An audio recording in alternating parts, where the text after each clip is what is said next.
Hey everyone, it's Karen, and on this episode, I'm going to be talking about why was PlayStation 2 built? We already talked about previously PlayStation 1. Let's figure out why this one was built. Because honestly, I like the first PlayStation. Again, I grew up on that PlayStation not little. Why am I saying that? Big, bulky, square, gray PlayStation.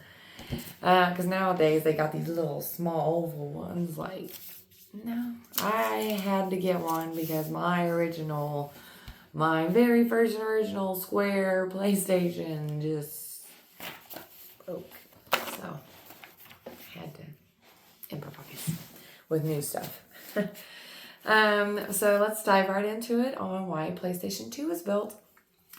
PlayStation 2 was built on the success of the original PlayStation, of course, aiming to dominate a second consecutive console generation by becoming the leading video game company. It was designed to be an evolution of gaming with powerful new hardware, but also a versatile entertainment hub which incorporated a DVD player to make it an affordable way for consumers to access both games and movies. Key features also included backward compatibility with PlayStation 1 games and a focus on strong third-party development support. Whoa, I didn't even know that. I didn't know that you could put your PS1 game flipped upside down. I knew about the DVD thing because I used to do that with my Xbox. Because you can do it with all consoles. I think your Xbox can do it too because I'm pretty sure I did with my Xbox. If I ever wanted loud music, pop that CD in your gaming console. You can have that so loud. Trust me. I grew up poor, so I know very creative ways around how to have fun. So, just saying. Pop that CD in your gaming console next time. And also, what was really cool was they had these really colorful line designs that I'd watch. That's another reason why I mainly just put CDs in, just so I can get that little screen. So, I don't know. But I'm going to put down in the comments another YouTube link so that you all can watch it if you want to. You can watch this video to learn more about the design philosophy of the PlayStation 2. It came out in October 1st of 2025 this year. So figured I'd put something up to date about a non-up-to-date system. Just kind of give you all a little background for all you little nerds out there that's geeking into PlayStation right now. So I'm going to talk about the market dominance. And for this console specifically, Sony's primary goal was to replicate the success of the first PlayStation by establishing dominance for a second time in a row, a feature no other console manufacturer had achieved.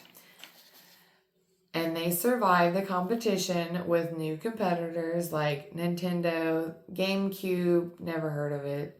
So, yeah, I must have been studying in class when GameCube came out. Or probably still stuck on my PlayStation when it came out. Or Xbox. Well, and then it says Microsoft Xbox. So, Xbox was next. Probably stuck on Xbox playing Halo and Assassin's Creed. But that was on the horizon. So, honestly, I was probably still stuck in Spyro Land chasing the little egg catcher. But Sony needed a powerful machine to maintenance its market leadership. So that was, again, why it was developed. Powerful hardware, the PS2 was built around the emotional engine. Processor, a powerful chip that enabled unpredicted emotions and experiences within the video games. And then versatility and value, a DVD player within a PlayStation. Yeah, so that's 1. 2 is your backwards compatibility. But a little bit on your DVD player. A major selling point was the console could play DVDs, making an attractive and an affordable alternative to buying a separate DVD player when they were still expensive. Again, for all you out there that's never known needing cash to buy stuff, that's why I said I didn't have a music. I'm really big into music, so I didn't really have a music set up like I wanted to. But having a console, you can put your CD-ROM in there and have your own little party at your house. Don't have a car to go out? Stay inside. Play music. But again, being able to play DVDs, because having a DVD player was extremely expensive. So were the movies. Like, again, I grew up poor, so cheap stuff, cheap ways, wiggling around, trying to find new alternative ways. And that is what they did. They made it so that you could literally play games and watch movies. And play your PS1s, because the problem is a lot of things whenever companies develop machines, like the first one, so they go out of style, out of stock, whatever, then you can't ever get them, but you're stuck with all these games. Like, I want to play that game again. Why can't I play that game again? So them being able to make a console that you can just flip that CD, put it in, and still play all your PS1s was great. I'm really happy that they did that. I knew the Xbox 360 did that because, again, I kind of stayed more in touch with Xboxes than I did PlayStations growing up. So that's how I know more about that. But yeah, how I said about the backwards. So PS2 was designed to be fully backward compatibility with PS1 games, which was a huge draw for existing fans and a way to appeal to a broader audience from the start. So at this certain point in time, PlayStation is doing exactly the right move. So PlayStation, they were being able to freeze you in time, kind of, keeping all the PS1 people happy, while also when you introduce that new system, there's a whole another generation out there. Oh, we grew up on PS2. We don't know what PS1 is. Too bad. PlayStation said, you're gonna learn. So you can play PlayStation 1 games on your PS2. I like that. I just like it. And then there was a strategy, marketing, and support. For that, the targeting a specific demographic area, which was Sony strategically targeted 17-year-old demographics, believing that people under 17 would aspire to be that age, while older people would reminisce about their teenage years.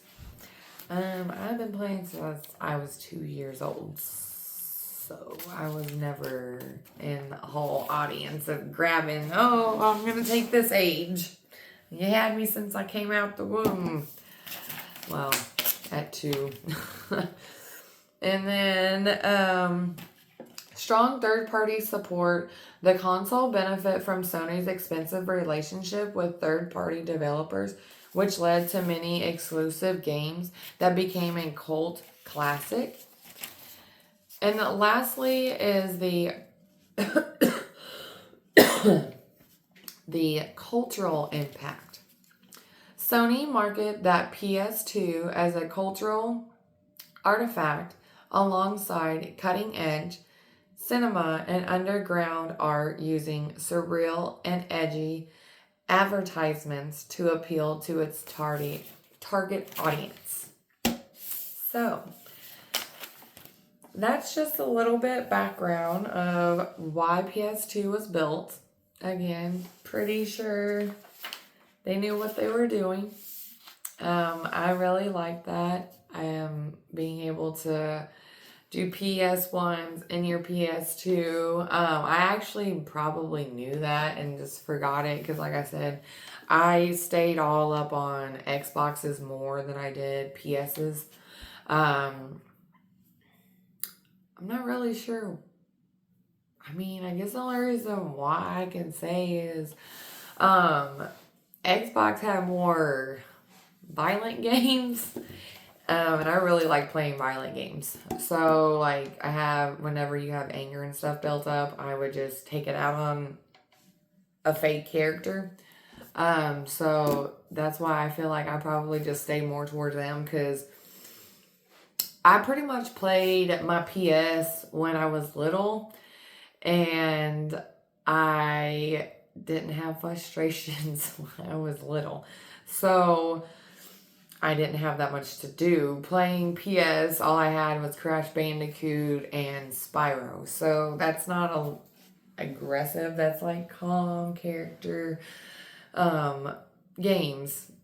Halo, Assassin's Creed, that's nothing near PS games. So, but like I said, I'm just really glad that PS2 was built so that they can evolve and allow new generations to see what older generations got to play and had fun with. So I hope that you learned a little bit. Thank you all for tuning in. Let me know which one you like, PS1, PS2. PS1, because again, I grew up on that. Never played PS2. There is more PSs though.